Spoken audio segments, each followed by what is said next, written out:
category of people that can't be unwise. If there's a call of God on your life, and that is all of us, you can't be unwise. Because what you're not paying attention to is paying attention to you. You may normalize who you are and regularize yourself based on the estate you live in, the degree you graduated with university from, how much money you have in your bank account. But sometimes, and I pray that will not be you, Satan has a clearer reckoning of some saints than they do of themselves in the spirit, and knows this is a potential bomb waiting to explode against my kingdom. This is a depopulator of my kingdom.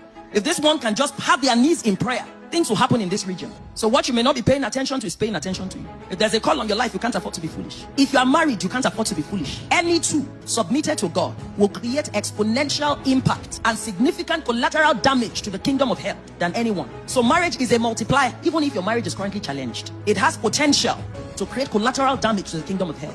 If you're married, you can't be foolish. If you have children, you can't be foolish, because for a dispensation of their lives, they actually 100% rely on your own wisdom. Imagine that almost for the first 2 decades of their lives, their future and destiny is shaped by the steps you take. And you know, from the point when you have children, you cannot talk about your background again, because you are now a background. You can't say it was because of the background. No. The moment you have children, reckon that there are humans who in a short or not too distant future will describe you as their background. The background we grew up in, that's you. That's the home you are building today. Imagine that. How many of you have children? Wave well, let backgrounds. Raise your hand and wave it. These are backgrounds all over the room.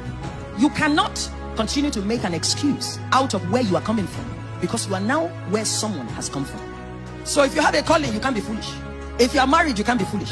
If you have children, you can't be foolish. If there's an assignment you are stewarding, you can't be foolish. But there's one I would love to highlight. If you have influence, you can't be foolish. If there's one other person or 10 others or 100 others or 5,000 who follow you, who count on your counsel, who take you serious, who want to be like you, you can't be foolish, because you give account for the destinies connected to yours.